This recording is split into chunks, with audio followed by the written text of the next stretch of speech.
Hello வணக்கம், இது உங்கள் சிவி ஜோன். சொல்லரும் எப்படி இருக்கீங்க? இன்னைக்கு பார்த்தீங்கன்னா தரமான சூப்பரான 15வது வாரத்தோட டே 5வது நாளோட நம்ம ஓட்டிங் அனாலிசிஸ் பார்க்க போகிறோம். ஸோ ரொம்ப நேரம் ஆகிடுச்சு. காரணம் கொஞ்சம் வெளியே போன ஒரு காரணத்தினால கொடுக்க முடியாமல் போயிடுச்சு. பட் இருந்தாலும் கொடுக்க வேண்டிய கட்டாயத்தில் இருக்கும், நம்ம நீங்களும் தெரிஞ்சுக்கணும். அது மட்டும் இல்லாமல் ஒரு பெரிய ட்விஸ்ட் நடந்திருக்கு. என்னென்னா, எப்பயுமே பார்த்தீங்கன்னா வருஷம் வந்துட்டு இந்த பயண வீடியோன்ற விஷயங்கள் லாஸ்ட்டாக கொடுப்பாங்க. அந்த லாஸ்ட் 5 பேருக்கு அதுலேயே வந்துட்டு நம்மளுக்கு தெரிஞ்சிடும் யாரெல்லாம் வந்துட்டு 5வது ப்ளேஸ், 4வது ப்ளேஸ், 3வது ப்ளேஸ், 2வது ப்ளேஸ், ஃபஸ்ட்டு ப்ளேஸ்ன்ட்டு. ஆனால் இந்த வாட்டி செம்ம ட்விஸ்ட்டை வச்ச மாதிரி இருக்குது. ஏன்னா இந்த வருஷம் ஃபுல்லாகவே வந்து பார்த்திங்கன்னா இந்த சேவிங் ஆர்டர் கேவலமாக யாருக்கு அதிகமாக இருக்குது அப்படிலாம் கிடையாது. இஷ்டத்துக்கு இல்லை ஸ்ட்ரெயிட்டாக எவிக்ஷன் அப்படிலாம் பண்ணியிருக்காங்க. இப்போயும் அந்த மாதிரி ஒரு ட்விஸ்ட்டை வச்சுருக்காங்க. என்ன அப்படி பண்ணியிருக்காங்கன்னா, ஃபஸ்ட்டு சௌந்தர்யா கூப்பிட்டாங்க. ஃபஸ்ட்டு சௌந்தர்யாவா? அப்போ என்ன யாரை கூப்பிட்டாங்க? 2வது பார்த்தா 2வது விஷால், இன்னையாது 3வது முத்துக்குமரனை கூப்பிட்ருக்காங்க.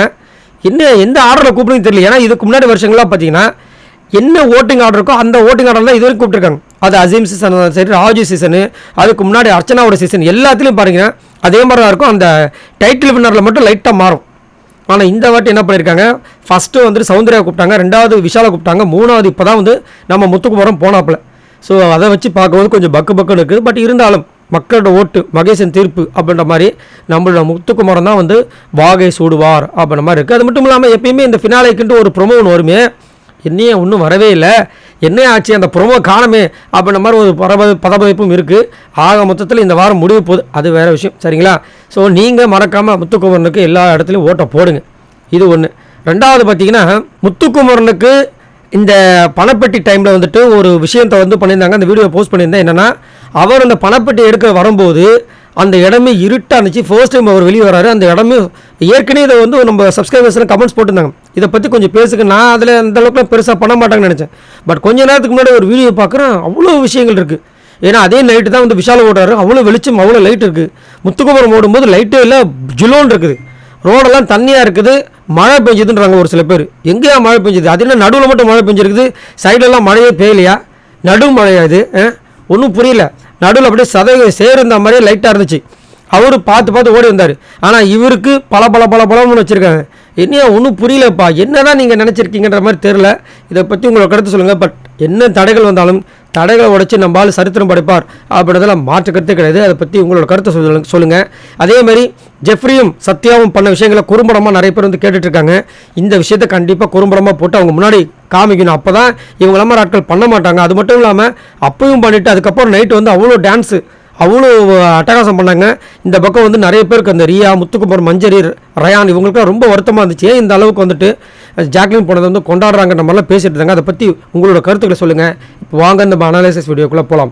ஸோ ஃபர்ஸ்ட் பிளேஸில் யார் இருக்கான அப்படி பார்த்தீங்கன்னா, நம்மளுடைய முத்துக்குமரன் சூப்பராக தாறுமாறாக கிட்டத்தட்ட 2,04,605 ஓட்டு வாங்கியிருக்காரு. ஓட்டிங் பர்சன்டேஜ் பார்த்தீங்கன்னா 49.32 இருக்குது. ஸோ தாழ்மாக அவருடைய ஓட்டு வந்துகிட்டே இருக்குது. அதே மாதிரி முத்துக்குமரனுக்கு தொடர்ந்து பார்த்தீங்கன்னா சப்போர்ட் பயங்கரமாக கொடுக்குறாங்க. ஏன்னா அவருக்கு வந்துட்டு அவர் போட்ட எஃபர்ட்டை விட, சரிங்களா, இப்போ என்னன்னா இந்த கப்பு கிடைக்குமா கிடைக்காதா? ஏன்னா உள்ளேயும் ஒர்க் அவுட் பண்ணுறாப்புல, உள்ளேயும் அவரோட முழு திறமை கொடுக்குறாப்புல. இன்றைக்கி கூட பார்த்தீங்கன்னா இந்த 100 நாள் பயண வீடியோ ஒன்று காமிக்கிறாங்க, எமோஷனல் வீடியோ.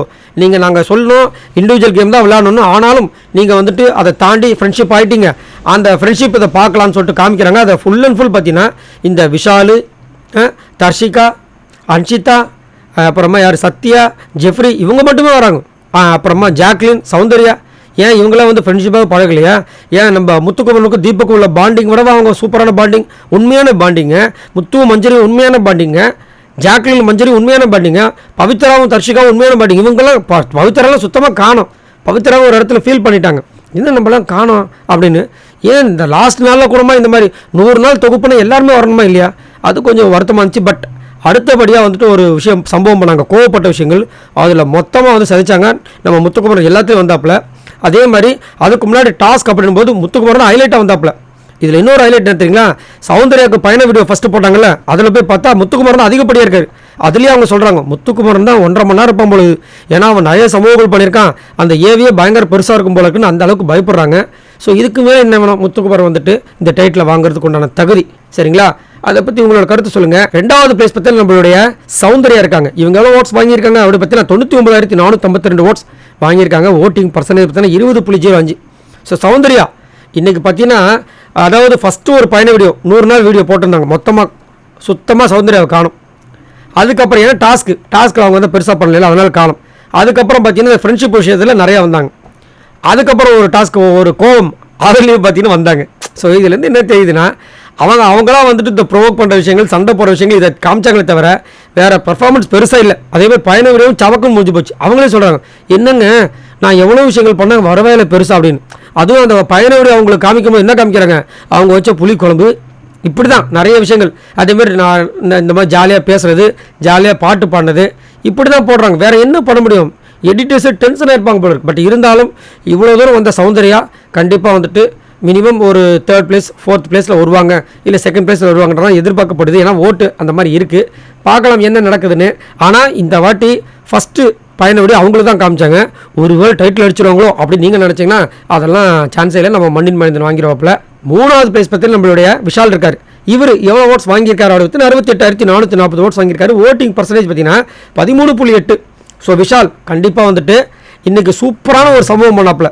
ராணுவ வந்துட்டு அழகாக வந்துட்டு கேன்வாஸ் பண்ணுறாரு. அதாவது அந்த தேர்தல் நேரத்தில் பார்த்தீங்கன்னா சூடு பிடிக்கும். கரெக்டாக 10 நாள் வந்துட்டு லபலவும் கத்துவாங்க. ஒரு சில பேர்லாம் வந்துட்டு அவங்களாம் எங்கேயா இருந்தீங்க, இவங்களாம் இந்த இடம் தானா, இவங்களாம் பார்த்தாவே ஞாபகத்தில் இல்லையாப்பா அண்டமன், நாங்கள் இதை செஞ்சோம் அதை செஞ்சோம் அப்படின்ட்டு. அந்த மாதிரி இன்றைக்கி வந்துட்டு விஷால் வந்து நான் ஒன்று சொல்லணும், ராணுவ சொல்லி பொங்குறாரு. நிறைய பெண் குழந்தைகளுக்கு அவங்களுக்கே தெரியாமல் ட்ரெஸ்ஸு எல்லாமே வாங்கி கொடுக்குறாரு அப்படின்ற மாதிரி ஒரு விஷயத்தை வந்து பதிவு பண்ணுறாரு. இந்த விஷயம் அந்த பெண்களுக்கு, அந்த பெண் குழந்தைங்களுக்கு தெரியாது, அவங்களுக்கே தெரியாது அப்படின்னு சொல்கிறாரு. அவங்களுக்கே தெரியாதா? அவங்க சொன்னால் தானே உங்களுக்கு வந்து விஷால் பண்ண விஷயமே உங்களுக்கு தெரியும். அப்போ தான் நீங்கள் வந்து விஷாலை பற்றி இங்கே சொல்லுவீங்க. அப்போ ஒரு வேளை விஷாலே வந்துட்டு நான் இந்த மாதிரி பண்ணுறேன்னு சொல்லிட்டு சொல்லுங்கன்னு சொன்னாரா, இல்லை விஷாலை பற்றி உள்ள பிக் பாஸ் டீம் சொல்லி அங்கே வந்து ராணுவ வந்து சொன்னாரா, ஒன்றுமே புரியல. அதேமாதிரி இன்னொரு விஷயம் வந்து செம்ம வைரலாக போயிட்டுருக்கு. என்னென்னா இவர் வந்துட்டு அந்த பணப்பெட்டியை வந்துட்டு 5 லட்ச ரூபா நான் அம்மாவுக்கு அப்பா கொடுக்க போகிறேன்னு சொல்லி ஃபீல் பண்ணியிருப்பார். ஏன்னா அம்மா நிறைய இடத்துல போய் கேட்டாங்க, நிறைய பேர்கிட்ட கெஞ்சுவாங்க, பணமே கிடைக்காது, நீயாவது அப்பாவுக்கு ஹெல்ப் பண்ணுறான்னு கெஞ்சுவாங்க, அப்போலாம் எங்களுக்கு காசே இல்லை அப்படின்னு. பக்கத்துலேயே இன்னொரு வீடியோ ஷேர் பண்ணுறாங்க. என்னன்னா அவர் BMW கார் வச்சிருக்காரு போல இருக்குது. அதை அவருடைய சோஷியல் மீடியாவில் ஷேர் பண்ணியிருக்காரு. என்னது வெல்கம் டு ஹோம் மை என்னது BMW லேடி அப்படின்ற மாதிரி போட்டிருக்காரு. அடக்கடவுள் BMW என்ன அது அவ்வளோ பெரிய ஆளா? ஒரு 5 லட்ச ரூபா காசுக்கு இவ்வளோ பேசிகிட்டு இருக்காரு. BMW கார் வாங்குறதுக்கு எக்கச்சக்கமாக வேணுமாப்பா, அவ்வளோ பெரிய ஒன்றுமே புரியல. இப்போ மண்டலம் குழம்புதுன்ற மாதிரி இருக்குது. ஸோ எப்படியோ விஷால் இவ்வளோ தூரம் வந்துட்டார். அவர் வந்துட்டு ரன்னரும் 3rd பிளேஸும் வந்தால் சந்தோஷம் தான். 4வது பிளேஸ் பற்றி நம்மளுடைய ரயான் இருக்கார். இவர் எவ்வளோ ஓட்ஸ் வாங்கியிருக்காரு அப்படி பார்த்தீங்கன்னா 45,308 ஓட்ஸ் வாங்கியிருக்காப்புல. ஓட்டிங் பர்சன்டேஜ் பார்த்தீங்கன்னா 9.13. ஸோ ரயான் கண்டிப்பாக வந்துட்டு அந்த யூனிவர்ஸ் மேலே, அந்த மேஜிக் மேலே ரொம்ப நம்பிக்கையாக வச்சு டைட்டில் நம்மளுக்கு தான் வரும் அப்படின்னு ரொம்ப எதிர்பார்த்துட்டு இருக்காரு. அவளுக்கு டைட்டில் கிடைக்குதோ இல்லையோ கண்டிப்பாக ஒரு நல்ல பேர் இப்போ கிடச்சிருக்கு. ஏன்னா அந்த டிக்கெட் ஃபைனலில் இருந்த ரயானுக்கும் இப்போ இருக்கிற ரயானுக்கும் டோட்டல் டிஃப்ரென்ஸ் இப்போ எனக்கு ரொம்ப உண்மையிலே பிடிச்சிருக்கு. இந்த ரயான் இதே மாதிரி இருந்தாருன்னா கண்டிப்பாக பெரிய ஆளாக வருவார். இந்த ஒரு விஷயம் வேணும், தலக்கணம் ஏறாமல் அவரோட அந்த விஷயங்களை கொடுத்தாருன்னா கண்டிப்பாக இவரெல்லாம் வந்து ரொம்ப சூப்பராக வரக்கூடிய ஆள். அது மட்டும் இல்லாமல் போகிறதுக்கு முன்னாடி சும்மா கை வீசிக்கலாம் போல் 2 லட்ச ரூபா வந்துட்டு சூப்பராக பணப்பெட்டியில் வந்துட்டு அவர் யாருன்றதை ப்ரூவ் பண்ணிட்டு தான் போயிருக்காரு. உண்மையிலே நம்ம ரயானோட திறமைக்கு ஹேட்ஸ் ஆஃப் சொல்லி ஆகணும். என்ன ஒன்று அவர் மைண்டில் வச்சுக்க வேண்டியது தலைக்கணம் மட்டும் இருந்துடக்கூடாது. லாஸ்ட்டாக பார்த்தீங்கன்னா நம்மளுடைய பவித்ரா இருக்காங்க. இவங்க எவ்வளோ ஓட்ஸ் வாங்கியிருக்காங்க அப்படி பார்த்தீங்கன்னா 38,200 ஓட்ஸ் வாங்கியிருக்காங்க. ஓட்டிங் பர்சன்டேஜ் பார்த்தீங்கன்னா 7.7. ஸோ பவித்ரா இன்னைக்கு ரொம்ப ஃபீல் பண்ணிட்டாங்க. ஏன்னா பயண வீடியோ வருது, அதாவது இந்த 100 நாள் வீடியோ எல்லாருக்கும் சேர்த்து பவித்ராவே காணும். ஏன்னா பவித்ரா தர்ஷிகா அவ்வளோ மூமெண்ட்ஸ் இருக்குது. ஏன் இப்படி பண்ணாங்கன்னு ஒன்றும் புரியல. ஏன் பவித்ரா வேறு எதுவுமே பேசலையா? அதேமாதிரி கோவப்பட்ட மூமெண்ட்டில் பார்த்தீங்கன்னா முன்னாடி கிபி 1945 பேசியிருப்பாங்க பொழுது ஜாக்லின் கிட்ட, அதை ஒன்றே ஒன்று போட்டிருக்காங்க, வேறு எதுவுமே வரல. பவித்ராவே ரொம்ப டென்ஷன் ஆகிட்டாங்க. நான் எதுவுமே பேசலையா? எவ்வளோ பேசியிருந்தேனே. ஏன் செங்கல் டாஸ்கில் அவங்க வந்து செம்மையாக வந்துட்டு பர்ஃபார்மன்ஸ் பண்ணியிருப்பாங்க, அதெல்லாம் வந்திருக்கலாமே அப்படின்னு சொல்லிட்டு ரொம்ப ஃபீல் பண்ணாங்க. அவங்க மட்டும் இல்லை, மஞ்சரி ஃபீல் பண்ணாங்க, முத்துக்குமரன் ஃபீல் பண்ணார். அதெல்லாம் கொஞ்சம் ஓரம் வஞ்சனையாக இருந்துச்சு. ஏன்னா பவித்ராவெல்லாம் காமிச்சிருக்கலாம், அந்த ஃப்ரெண்ட்ஷிப் இதில் வந்துட்டு கொஞ்சம் அதிகப்படியாக காமிச்சிருக்கலாம். பட் அவங்களோட ஃபோக்கஸ் எல்லாமே வந்துட்டு விஷால், அதுக்கப்புறம் ஜெஃப்ரி, இவங்க மேலே சத்யா, இவங்க மேலே இருந்தது கொஞ்சம் வருத்தமாக இருந்துச்சு. பட் எல்லாரும் ஓவராலாக அந்த கோவம் அந்த 100 நாள் வீடியோவில் காமிச்சிருந்தாங்க. பட் இருந்தாலும் அது கொஞ்சம் தவிர்த்திருக்கலாமோ, எல்லாருக்கும் ஈவனாக பண்ணியிருக்கலாமோ அப்படின்ற மாதிரி இருந்துச்சு. அதே மாதிரி இன்றைக்கி வந்து தேவையில்லாமல் ராணுவக்கிட்ட ஒரு சண்டை, அது என்ன முடிஞ்சும், அதாவது பிக் பாஸ் முடிஞ்சும் தொடரும் போல இருக்குது. ஆனால் நல்ல சூப்பரான ஜோடி, 2 பேருக்குமே ரொம்ப அழகாக இருக்கும். இந்த பிக் பாஸ் 8லேயே வந்துட்டு இவங்க 2 பேரும் ரசித்தவங்க நிறைய பேர் இருக்காங்க. நான் முதற்கொண்டு 2 பேரும் பேசுகிறது ரொம்ப அழகாக இருக்கும். இவங்க வாழ்க்கையில் ஒன்று சேர்ந்துட மாட்டாங்க அப்படின்னு சொல்லிட்டு நிறைய பேர் வந்துட்டு ஏங்கின ஒரு விஷயம்லாம் இருக்குது. அவ்வளோ ஃபேன்ஸ் இருக்காங்க இவங்க 2 பேருக்கு. ஆனால் எதுவும் ஒரு பிரச்சனை, யாராவது வந்து ஏற்றி விட்றாங்களான்னு தெரியல. பவித்ரா திடீர்னு வந்துட்டு ராணுவ கிட்ட சண்டை போட்டுக்கிறாங்க. என்னத்த சொல்ல, சரி இருந்தாலும் பவித்ரா உண்மையிலே ஒரு சூப்பரான ஒரு பர்சன். நேற்று அந்த பணப்பட்டு எடுத்துகிட்டு வந்தாங்க பார்த்தீங்கன்னா, சூப்பர் உமன் பாஞ்சாங்க பாருங்கள், உமன் மாதிரி. அதெல்லாம் வேறு மாதிரி. அவங்களுக்கு ஒரு ஆட்ஸப் கண்டிப்பாக சொல்லி ஆகணும். பவித்ராவுக்கு கண்டிப்பாக ஒரு 3rd 4th பிளேஸ் கிடச்சதுன்னா ரொம்ப சந்தோஷமாக இருக்கும். ஏன்னா இப்போ இருக்கிற ஆட்களில் கண்டிப்பாக வந்து ரயானோட ஒரு படி மேலே இருக்காங்க அப்படின்னா மாட்டுக்கிறது கிடையாது. பட் ஓட்டு பார்த்தீங்கன்னா கம்மியாக தான் இருக்குது. சரி, இவங்க எல்லாரும் மொத்தமாக வாங்கின ஓட்ஸ் இது வரைக்கும் பார்த்தீங்கன்னா 4,96,005 ஓட்ஸ் வாங்கியிருக்காங்க. ஸோ இதன்படி கண்டிப்பாக வந்து நம்மளோட முத்துக்குமரன் நாளைக்கு அடித்து தூக்குவார். அஃபிஷியல் கன்ஃபர்மேஷன் வரும்போது நான் கண்டிப்பாக உங்களுக்கு நான் அப்டேட் பண்ணுறேன். ஸோ மறக்காமல் நம்மளோட சேனலை சப்போர்ட் பண்ணுங்கள். மறக்காமல் இந்த வீடியோ ஒரு வாய்ப்பாக வச்சு சப்போர்ட் பண்ணுங்கள், சப்ஸ்கிரைப் பண்ணுங்கள். பாய் நண்பர்களே.